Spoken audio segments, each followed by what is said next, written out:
Hello student, मैं नीतीश चौहान आप सभी के सामने आज क्लास 10th के पॉलिटिकल साइंस का पहला चैप्टर लेके आया हूँ जिसका नाम है पावर शेयरिंग। आज हम लोग इस टॉपिक को पूरा एकदम अच्छे से समझेंगे, ठीक है। और विथ इसको आप समझिए कि मतलब एक तरीके का शॉर्ट नोट ही ये बन गया, ठीक है। इसीलिए आप लोग ध्यान से समझिए और होता है तो ये सब कुछ पॉइंट्स को आप लोग लिखते चलिए, हम लोग पॉइंट वाइज समझते चलेंगे। तो हम लोग का पहला टॉपिक है कि भाई पावर शेयरिंग होता क्या है, व्हाट इज़ पावर शेयरिंग। तो पावर शेयरिंग का अगर बेसिकली हिंदी हम लोग बात करें, पावर मतलब होता है ताकत, ठीक है, और शेयरिंग मतलब होता है बांटना। तो पावर शेयरिंग अगर बात करें तो ये एक ऐसा फंडामेंटल प्रिंसिपल है, क्या है, फंडामेंटल प्रिंसिपल किसका, डेमोक्रेसी का, ठीक है। तो डेमोक्रेसी का सिंपली यूँ समझिए कि ये एक ऐसा रूल है, ठीक है, जिसमें जो गवर्नमेंट है वो अपने पावर को अलग अलग लेवल्स में क्या करेगा, डिस्ट्रीब्यूट कर देगा, बांट देगा, ठीक है। तो पावर शेयरिंग हम लोग क्या देखें, तो पावर शेयरिंग एक ऐसा फंडामेंटल प्रिंसिपल है डेमोक्रेसी का जिसमें गवर्नमेंट अपने पावर को अलग अलग लेवल्स में डिस्ट्रीब्यूट कर देते हैं, बांट देते हैं। डिस्ट्रीब्यूट कह दीजिए या शेयर कह दीजिए, चैप्टर का नाम ही है शेयरिंग तो शेयर ही रहने दो, शेयर कर दे, ठीक है। समझ में आई ये चीज़ कि पावर शेयरिंग क्या होता है। तो पावर शेयरिंग डेमोक्रेसी का एक ऐसा रूल है, एक ऐसा प्रिंसिपल है जिसमें गवर्नमेंट अपने पावर को अलग अलग लेवल्स में डिस्ट्रीब्यूट कर देता है या शेयर कर देता है। अब हम लोग जानते हैं कि क्यों शेयर करता है, वाई, क्यों जरूरी है पावर शेयरिंग, ठीक है। पावर शेयरिंग क्यों जरूरी है, पावर शेयरिंग इसीलिए जरूरी है कि to prevent the concentration of power in a single authority, ठीक है। पावर शेयरिंग क्यों जरूरी है, तो पावर शेयरिंग इसीलिए जरूरी है ताकि जो पावर का कंसंट्रेशन है, मतलब किसी एक अथॉरिटी के हाथ में पूरा पावर न रहे, ठीक है। अब सपोज डैट कि कोई इंस्टीट्यूशन या कोई भी काम हम लोग कर रहे हैं, ठीक है। अब हमारे ही यहाँ गवर्नमेंट का ही बात ले लें हम लोग कि अगर सारा पावर हम नरेंद्र मोदी के हाथ में दे दें, ठीक है, फॉर एग्जांपल अगर सारा पावर हम लोग नरेंद्र मोदी के हाथ में दे दें, सारा रूल्स रेगुलेशन सब चीज़, तो वो क्या होगा, वो अपने अकॉर्डिंग कोई भी काम करेगा, ठीक है, पब्लिक के अकॉर्डिंग नहीं काम करेगा। तब उसको हम लोग क्या कहेंगे, डेमोक्रेसी नहीं कहेंगे, तब उसको या तो हम मोनार्की कह लें या तो डिक्टेटर हम लोग कह लेंगे, ठीक है। तो पावर शेयरिंग क्यों जरूरी है, ताकि किसी सिंगल अथॉरिटी के हाथ में पूरा पावर ना रहे, ठीक है, और वो अपने मन के मुताबिक काम ना करे। समझ में आई ये चीज़। पावर शेयरिंग क्या था, तो डेमोक्रेसी का एक ऐसा प्रिंसिपल जिसमें गवर्नमेंट अपने पावर को अलग अलग लेवल्स में डिस्ट्रीब्यूट या शेयर कर देते हैं, ठीक है। पावर शेयरिंग क्यों जरूरी है, ताकि पावर का जो कंसंट्रेशन है यानी पूरा पावर किसी एक सिंगल अथॉरिटी के हाथ में, किसी सिंगल पर्सन के हाथ में ना रहे, ठीक है। समझ में आया ये चीज़। इसके अलावा, ठीक है, पावर एक हाथ में ना रहे, इसके अलावा स्टेबिलिटी मेंटेन रहे, स्टेबिलिटी को मेंटेन करने के लिए, ठीक है, स्टेबिलिटी को मेंटेन करने के लिए, ठीक है। स्टेबिलिटी मतलब क्या, कि अगर किसी एक अथॉरिटी के हाथ में, किसी एक पर्सन के हाथ में पूरा पावर रहेगा तो वो अपने अकॉर्डिंग सारा रूल्स रेगुलेशन बनाएगा, ठीक है। लेकिन हम लोग जानते हैं हमारा इंडिया क्या है, एक डाइवर्स कंट्री है, जिसमें इंडिया ही क्या, बहुत सारे कंट्रीज लगभग क्या है, एक डाइवर्स कंट्री है, ठीक है, जिसमें अलग अलग रिलीजन, अलग अलग सोशल ग्रुप्स, तो सभी के अकॉर्डिंग ही वहाँ पे रूल रेगुलेशन बनना चाहिए। तभी तो क्या होगा, स्टेबिलिटी, सुख शांति उस कंट्री में बना रहेगा, नहीं तो नहीं बना रहेगा। लेकिन अगर पावर शेयरिंग किसी एक हाथ में चला जाए तो वो अपने अकॉर्डिंग रूल रेगुलेशन बनाएगा, वो बाकी सोशल ग्रुप, बाकी लोगों को भूल जाएगा। इसीलिए पावर का कंसंट्रेशन किसी एक अथॉरिटी के हाथ में नहीं रहना चाहिए। ठीक है, अब अगर हम लोग बात करें कि सबसे अच्छा एग्जाम्पल कौन सा है पावर शेयरिंग का, सबसे अच्छा एग्जाम्पल, तो सबसे अच्छा एग्जाम्पल हम लोग इंडिया में अगर देखें, इंडियन गवर्नमेंट में अगर हम लोग देखें तो क्या है, हम लोग शुरू से पढ़ते आ रहे हैं कि इंडियन गवर्नमेंट का इंडियन गवर्नमेंट तीन जगह अपना पावर शेयर किया हुआ है। एक है लेजिस्लेटिव, एग्जीक्यूटिव और जुडिशरी। सबसे अच्छा एग्जाम्पल लेजिस्लेटिव, एग्जीक्यूटिव, जुडिशरी, कानून बनाता है, पालन करवाता है, और जो पालन ना करे उसको सजा देने का काम करता है। समझ में आई ये चीज़। अब पावर शेयरिंग का दो हम लोग केस स्टडी पढ़ेंगे, ठीक है, एक बेल्जियम का और एक श्रीलंका का। तो पहला हम लोग बात करें बेल्जियम के बारे में, ठीक है, बेल्जियम के बारे में एकदम सबसे इम्पॉर्टेंट टॉपिक है ये। तो बेल्जियम का थोड़ा सा स्ट्रक्चर अगर हम लोग देखें तो बहुत ही छोटा यूरोपियन कंट्री है, बहुत ही छोटा यूरोपियन कंट्री है ये, ठीक है। इसका कंपैरिजन एनसीईआरटी में हमारे हरियाणा के स्टेट से किया गया है कि ये हरियाणा से भी छोटा है, ठीक है। क्या है ये, स्मॉलर देन हरियाणा,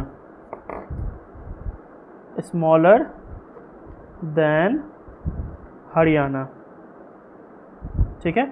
हरियाणा में अगर हम लोग बात करें तो पॉपुलेशन है लगभग अगर हम लोग देखें तो वहाँ पे 2 करोड़ के आसपास पॉपुलेशन है। लेकिन यहाँ पॉपुलेशन का अगर बात करें तो पॉपुलेशन भी यहाँ पे क्या है, हरियाणा से एकदम आधा। पॉपुलेशन कितना है यहाँ पे, 1 ही करोड़ है, 1 करोड़, ठीक है। अब देखिए पॉपुलेशन है 1 ही करोड़, लेकिन यहाँ पे अगर हम लोग बात करें तो एथनिक कंपोजिशन बहुत ज़्यादा है, बहुत कॉम्प्लेक्स है एथनिक कंपोजिशन, ठीक है, बहुत ज़्यादा है, बहुत कॉम्प्लेक्स कंपोजिशन है यहाँ पे, ठीक है। तो यहाँ पे छोटा सा हम लोग क्या बात किए कि बेल्जियम बहुत छोटा सा यूरोपियन कंट्री है, ठीक है, इतना छोटा है कि हमारा हरियाणा से भी ज़्यादा छोटा है। हरियाणा का पॉपुलेशन 2 करोड़ है तो बेल्जियम का पॉपुलेशन 1 करोड़ है। बेल्जियम के अगर बॉर्डर का हम लोग बात करें कि किसके किसके साथ ये अपना बॉर्डर शेयर करता है, तो ये बॉर्डर शेयर करता है फ्रांस के साथ, नीदरलैंड के साथ, जर्मनी के साथ और ल्यूक्सेमबर्ग के साथ। समझ में आया ये चीज़, ये अपना बॉर्डर किसके किसके साथ शेयर करता है, फ्रांस, नीदरलैंड, जर्मनी और ल्यूक्सेमबर्ग। समझ में आई ये चीज़।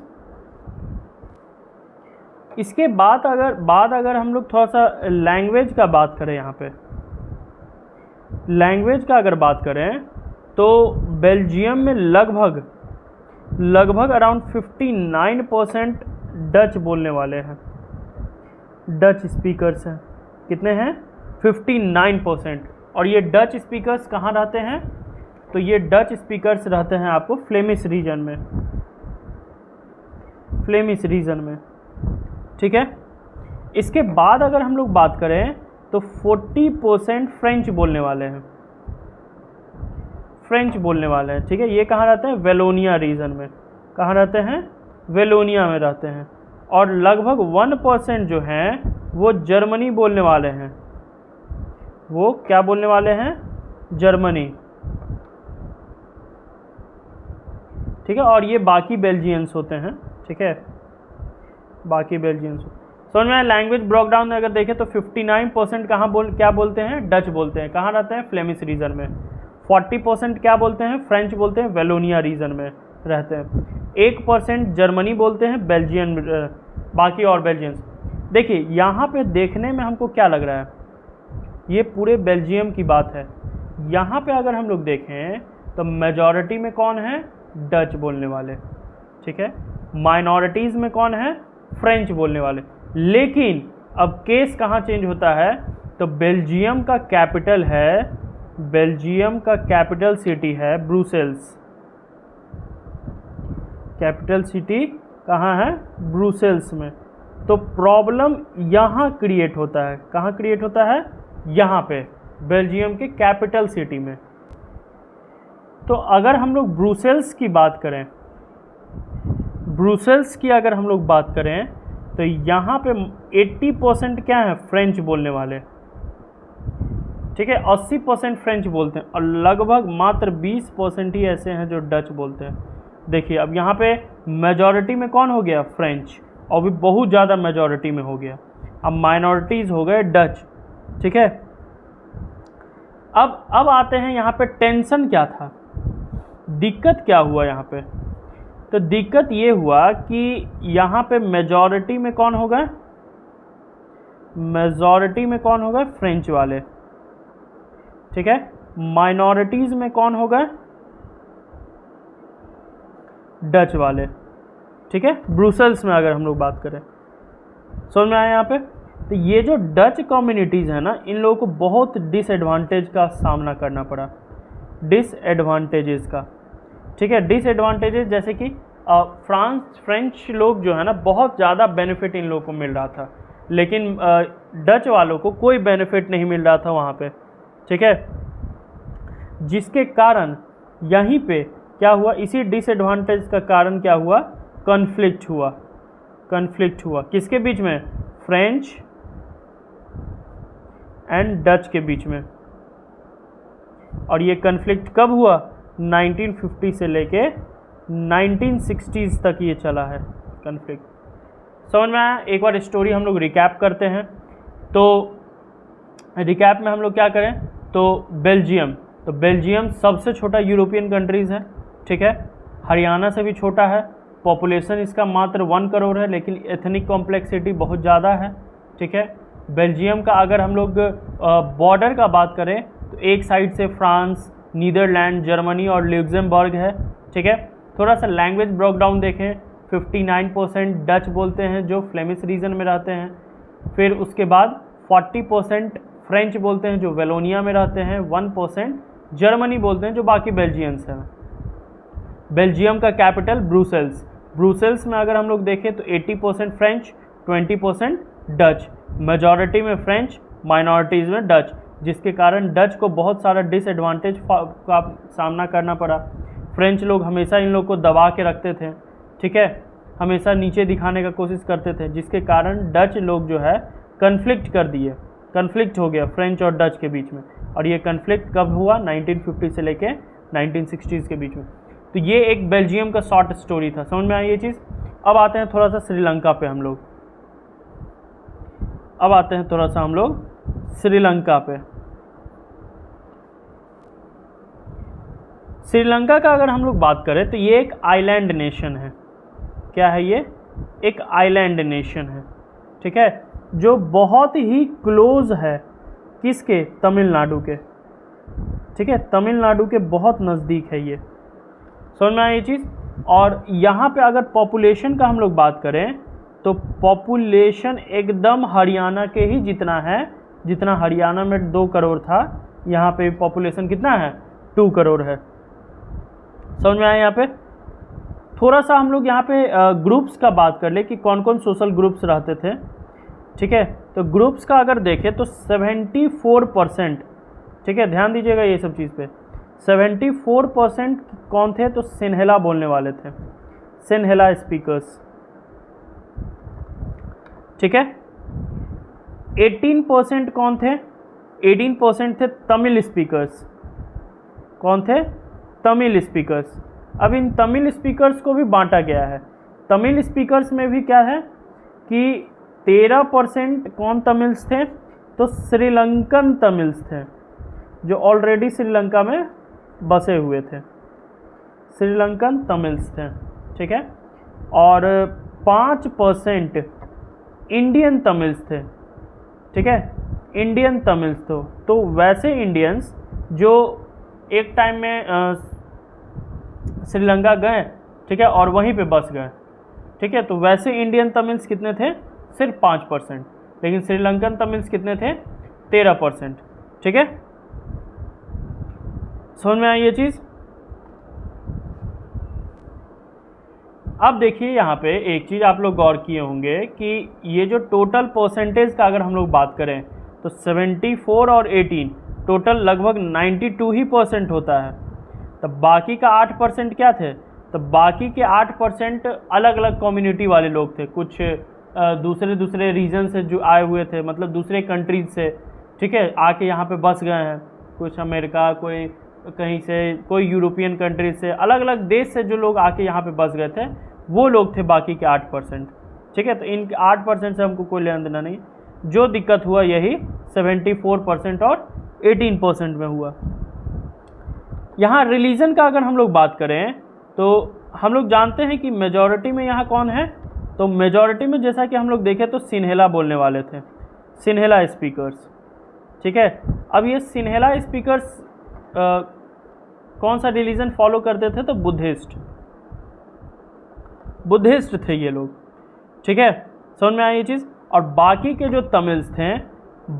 जो तमिल्स थे वो कुछ लोग हिंदू भी थे और कुछ लोग मुस्लिम्स भी थे, ठीक है। समझ में आई चीज़? जो सिन्हेला स्पीकर्स थे वो सभी लोग बुद्धिस्ट थे, लेकिन बाकी जो तमिल्स थे वो कुछ लोग हिंदू भी थे, कुछ लोग मुस्लिम्स भी थे। समझ में आई ये चीज़? समझ में आया यहाँ तक? इसके बाद अगर हम लोग बात करें तो जो श्रीलंकन तमिल्स थे, जो आप लोग एनसीईआरटी में जो मैप है वो देखिएगा कि उसमें क्या गौर कीजिएगा, जो श्रीलंकन तमिल्स हैं वो सबसे ज़्यादा किस रीजन में है? नॉर्थ में और ईस्टर्न रीजन में, यानी ईस्ट वाले रीजन में। तो यहाँ कन्फ्लिक्ट हुआ किस कारण से? कन्फ्लिक्ट क्यों हुआ? तो कन्फ्लिक्ट हुआ डेमोग्राफिक मेजॉरिटी के कारण। डेमोग्राफिक कहने का मतलब लैंड मेजॉरिटी, ठीक है। तो हुआ यूँ कि यहाँ पे जैसा कि हम लोग देख रहे हैं कि सिन्हेला वाले जो बुद्धिस्ट हैं वो सबसे ज़्यादा मेजॉरिटी में है, जिसके कारण मैक्सिमम लैंड जो श्रीलंका का है ये कौन कैप्चर किए हुए थे? तो सिन्हेला बोलने वाले सिन्हेला स्पीकर्स, ठीक है। इसके अलावा जितना भी, जैसे अकॉर्डिंग टू बेल्जियम ही के जैसा यहाँ पे जितना भी फैसिलिटीज़ था, जितना भी सब चीज़ फ़ायदा था, सब सिन्हेला बोलने वाले को ही मिल रहा था, क्योंकि ये लोग मेजॉरिटी में थे, ठीक है। और बाकी कम्युनिटी को बहुत डिसएडवांटेज का सामना करना पड़ा, ठीक है। लेकिन यहाँ पे कन्फ्लिक्ट हुआ लैंड मेजॉरिटी के कारण मेजर, क्योंकि ज़्यादा से ज़्यादा लैंड कौन कैप्चर किए हुए थे? सिन्हेला बोलने वाले, ठीक है। समझ में आई ये चीज़? अब हमारा नेक्स्ट टॉपिक है मेजॉरिटेरियनिज्म इन श्रीलंका। तो मेजॉरिटेरियनिज्म का अगर हम लोग शुद्ध हिंदी का बात करें तो इसका हिंदी होता है बहुसंख्यावाद। नहीं समझ में आया ना? बहुसंख्यावाद। अब अकॉर्डिंग टू डेफिनेशन इसको थोड़ा सा समझने का हम कोशिश करते हैं। तो मेजॉरिटेरियनिज्म क्या है? बेसिकली एक बिलीफ है, एक सोच है, ठीक है। तो किस चीज़ का सोच है? कि जो मेजॉरिटी में है, सिंपली ये क्या सोच था, क्या बिलीफ था कि जो मेजॉरिटी कम्युनिटी है should have the sole power to govern a country. तो मेजॉरिटेरियनिज्म क्या कहता है कि सिंपली एक ऐसा सोच है, एक ऐसा बिलीफ है जिसमें ये माना जाता था कि जो मेजॉरिटी कम्युनिटी में है उन्हीं के पास पूरा पावर है, पूरा अधिकार है क्या करने का? कंट्री को गवर्न करने का, यानी कंट्री के गवर्नमेंट को चलाने का। इसी सोच को, इसी बिलीफ को हम लोग क्या कहते हैं? मेजॉरिटेरियनिज्म। अब यही सोच श्रीलंका में कैसे लाया गया, ठीक है। तो हम लोग जानते हैं कि अगर हम लोग 1948 का बात करें तो ये वो साल था जब श्रीलंका को इंडिपेंडेंस मिला। श्रीलंका क्या हुआ? इंडिपेंडेंट हुआ, ठीक है। कोई दिक्कत यहाँ तक? श्रीलंका जैसे ही इंडिपेंडेंट हुआ, श्रीलंका में जो पॉलिटिकल पार्टी था इसमें कौन आ गया, इसमें आ गए हमारे जो सिन्हेला स्पीकर्स थे वो लोग, ठीक है, यानी कि जो मेजॉरिटी में थे वो। क्या बताया यहाँ पे कि 1948 में श्रीलंका को इंडिपेंडेंस मिल गया, ठीक है। इंडिपेंडेंट होते ही वहाँ पे जो पॉलिटिकल पार्टी फॉर्म किया, वो पॉलिटिकल पार्टी किसका था, तो सिन्हेला बोलने वाले का था, ठीक है। यही पूरा पॉलिटिकल पार्टी पे इसी कम्युनिटी ने पूरा डोमिनेंस ले लिया, ठीक है। अब जैसे ही पॉलिटिकल पार्टी, जैसे ही पावर में आया सिन्हेला स्पीकर, तो इसके बाद क्या क्या चेंज लाया गया। तो पहला चीज कि ऑफिशियल लैंग्वेज एक्ट, ठीक है। पहला चेंज क्या लाया गया सिन्हेला स्पीकर्स के बाद द्वारा कि 1956 में एक ऑफिशियल लैंग्वेज एक्ट पास करवाया गया, ठीक है। इस एक्ट में ये कहा जाता है कि सिन्हेला जो है ये एक आपका ऑफिशियल लैंग्वेज है, यानी सिन्हेला लैंग्वेज को 1956 में ऑफिशियल लैंग्वेज घोषित कर दिया गया, ठीक है। और तमिल लैंग्वेज को डिसरिगार्ड किया गया, मतलब कहने का मतलब कि जितना भी ऑफिशियल वर्क है उसमें जो लोग सिन्हेला बोलते हैं सिर्फ उसी को काम मिलेगा, बाकी तमिल्स बोलने वाले सबको डिसरिगार्ड किया जाएगा, हटा दिया जाएगा, ठीक है। तो पहला चीज़ यही चेंजेस था कि ऑफिशियल लैंग्वेज एक्ट। कोई दिक्कत इसमें। दूसरा चेंजेस क्या लाया गया, प्रिफरेंशियल पॉलिसीज। दूसरा चेंज क्या लाया गया, प्रिफरेंशियल पॉलिसीज। प्रिफरेंशियल पॉलिसीज क्या कहता है, ठीक है। अब प्रिफरेंशियल पॉलिसीज मतलब क्या होता है कि हम लोग जानते हैं कि सिन्हेला में पावर में कौन था, मतलब श्रीलंका में पावर में कौन था, तो सिन्हेला बोलने वाले, ठीक है। यही लोग गवर्नमेंट बनाए हुए थे। तो सिन्हेला बोलने वाले जो थे ये लोग सबसे ज़्यादा फेवर किसको किया करते थे, सिन्हेला एप्लीकेंट्स को।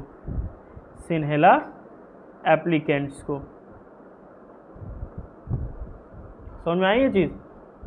क्या बोले हम कि उस समय पावर में कौन था, तो सिन्हेला बोलने वाले, ठीक है। अब सिन्हेला बोलने वाले जब पावर में आए तो सिन्हेला वाले किनको फेवर करते थे, सिर्फ सिन्हेला एप्लीकेंट्स को। यानी कि जितना भी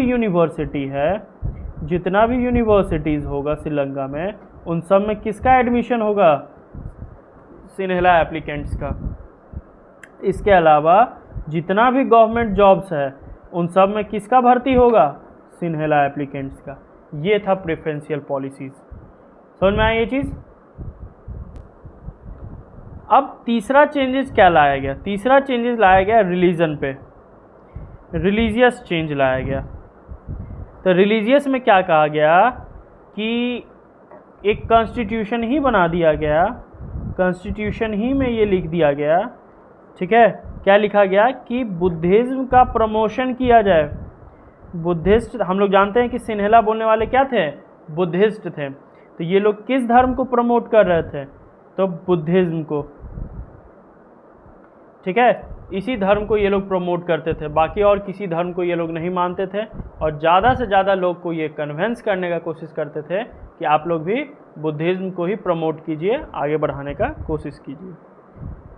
समझ में आई ये चीज़। तो 3 चेंजेस लाया गया ऑफिशियल लैंग्वेज एक्ट, जिसमें सिन्हेला को ऑफिशियल लैंग्वेज घोषित कर दिया गया 1956 में।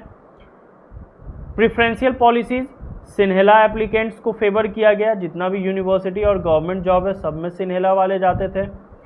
रिलीजियस, बुद्धिज़्म को प्रमोट किया गया अकॉर्डिंग टू कॉन्स्टिट्यूशन, ठीक है। तो ये सब कुछ काम जो है वो सिन्हेला स्पीकर्स के द्वारा किया गया जब सिन्हेला का गवर्नमेंट बना तब। अब इसका इम्पैक्ट क्या पड़ा, अब इसका इम्पैक्ट हम लोग देखें कि इसका इम्पैक्ट क्या पड़ा, ठीक है, श्रीलंकन तमिल्स पर। श्रीलंकन तमिल्स पर। ठीक है, पहला इम्पैक्ट ये पड़ा कि ये जो श्रीलंकन तमिल्स थे, वो अपने आप को क्या समझने लगे, मार्जिनलाइज्ड। ठीक है, ये लोग अपने आप को या अपने ग्रुप को क्या समझने लगे, मार्जिनलाइज्ड। यानी इन लोगों का मानना था कि जो गवर्नमेंट है, जो सरकार है हमारा श्रीलंका का, वो हम लोग को क्या कर रही है, मार्जिनलाइज कर रही है, हम लोग को अलग करके रख रही है। ठीक है, इसके अलावा श्रीलंकन तमिल्स का ये था कि जो पॉलिटिकल पॉलिसीज़ है ये हमारे लिए नहीं है। यानी हमारे लिए कोई पॉलिटिकल पॉलिसीज़ नहीं बनाया जाता है, हम लोग को कोई अधिकार नहीं है पॉलिटिकल पे, सरकार पे, हम लोग को कोई इक्वल राइट्स नहीं दिया गया है, बराबरी का अधिकार नहीं दिया गया है। ठीक है, हम लोग को क्या करके रखा गया है, डिस्क्रिमिनेट करके रखा गया है। ठीक है, तो श्रीलंकन तमिल्स का क्या क्या सोच था कि हम लोग को मार्जिनलाइज किया गया है, पॉलिटिकल पॉलिसीज़ हमारे लिए नहीं बना है, हम इन लोग को इक्वल अधिकार नहीं मिला है, हम लोग को डिस्क्रिमिनेट करके रखा गया था। तो ये सब चीज़ वो लोग सोच रहे थे। ठीक है, दूसरा चीज़, ये सब सोच तो रहे थे, इसके बाद बाकी जो तमिल लीडर्स थे इन्होंने एक एडवाइस दिया या एडवाइस कह लो या रिकॉग्नाइज, इन्होंने एक बात कहा। ठीक है, पॉलिटिकल पार्टीज़ को कि तमिल को भी आप लोग ऑफिशियल लैंग्वेज डिक्लेयर कर दीजिए। जैसे ऑफिशियल लैंग्वेज दो गो रहने दीजिए, एक तो आपका सिन्हेला रहेगा ही, एक तमिल को भी ऑफिशियल लैंग्वेज कर दीजिए। ठीक है, इसके अलावा एजुकेशन में इक्वलिटी लाइए। एजुकेशन इक्वलिटी देना है किस में, एजुकेशन में, यानी कम से कम पढ़ाई लिखाई में आप लोग बराबरी रखिए, जॉब अपॉर्चुनिटीज़ में बराबरी रखिए, जॉब अपॉर्चुनिटीज़ सबको दीजिए। ठीक है, लेकिन ये जो डिमांड्स था ये पॉलिटिकल पार्टीज़ के द्वारा डिनाई कर दिया गया, मना कर दिया गया। ठीक है, समझ में आई ये चीज़। तो अब मना जब कर दिया गया तब क्या, अब यहाँ पे ये लोग तो पहले आराम से बात किए कि भाई आप लोग ऐसा ऐसा हमारा डिमांड है, कुछ हम लोग का बात मानिए। अब जब पॉलिटिकल पार्टीज़ नहीं माने तब क्या हो गया वहाँ पे, तब ये अब रूप ले लिया किसका, सिविल वॉर का। तब किसका रूप ले लिया, सिविल वॉर। तब श्रीलंका में क्या हो गया, सिविल वॉर हुआ। ये वॉर कब से कब तक, 1980 से 2009 तक चलते रहा ये सिविल वॉर। ठीक है, समझ में आया ये चीज़। इस सिविल वॉर में हुआ क्या क्या चीज़, तो सिविल वॉर में अगर हम लोग 1980 का बात करें तो जो पॉलिटिकल ऑर्गेनाइजेशन थे इन्होंने डिमांड किया, इन्होंने किस चीज़ का डिमांड रखा कि हम लोग सिविल वॉर ख़त्म कर देंगे, लेकिन हमारा एक डिमांड है कि हम लोग को आप एक अलग इंडिपेंडेंट क्या दीजिए, इंडिपेंडेंट तमिल स्टेट दे दीजिए। ठीक है, हम लोग का एक अलग तमिल स्टेट होना चाहिए। समझ में आया। तो 1980 में जो पॉलिटिकल ऑर्गेनाइजेशन थे उन्होंने क्या डिमांड रखा कि हमारे लिए एक इंडिपेंडेंट आज़ाद तमिल स्टेट बना दीजिए। ठीक है, समझ में आया ये चीज़। समझ में आया। पॉलिटिकल ऑर्गेनाइजेशन का क्या डिमांड था, इंडिपेंडेंट स्टेट का, इंडिपेंडेंट तमिल स्टेट का। और भी किस पार्ट में इन्होंने डिमांड रखा कि ये जो तमिल इंडिपेंडेंट स्टेट है हमको नॉर्दर्न एंड ईस्टर्न पार्ट में ये तमिल स्टेट हमको आप दे दीजिए। ठीक है, अब जैसे ही ये डिमांड हुआ उसके बाद डिस्ट्रस्ट होने लगा, मतलब बहुत ज़्यादा कन्फ्लिक्ट होने लगा। किनके बीच में, बिटवीन सिन्हेला एंड तमिल्स के बीच में बहुत ज़्यादा इस चीज़ को लेके बहुत ज़्यादा कन्फ्लिक्ट होने लगा। ठीक है, वाइड स्प्रेड कन्फ्लिक्ट हुआ, बहुत ज़्यादा कन्फ्लिक्ट हुआ। ठीक है, जिसके कारण सिविल वॉर और बढ़ गया, सिविल वॉर बढ़ गया और ये लास्टली 2009 तक चला गया। ठीक है, अब हम लोग देखते हैं कि इसका कंसिक्वेंसेस क्या हुआ। यानी इसका क्या कंसीक्वेंसेस ऑफ सिविल वॉर, ठीक है, इसका क्या रिजल्ट निकला।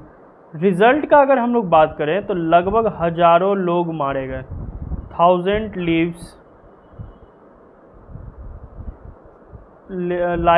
लीव्स का लॉस हुआ हम लोग को, हजारों लोग मारे गए इसमें, ठीक है। बहुत सारे फैमिलीज डिस्प्लेस हो गए, ठीक है। इकोनॉमिक स्थिति श्रीलंका का एकदम ख़राब हो गया, एकदम डिस्टर्ब हो गया, ख़त्म हो गया इकोनॉमी इसका, ठीक है। इसके बाद इकोनॉमिक डेवलपमेंट एकदम नहीं होने लगा, अब इकोनॉमिक डेवलपमेंट भी रुक गया था, ठीक है।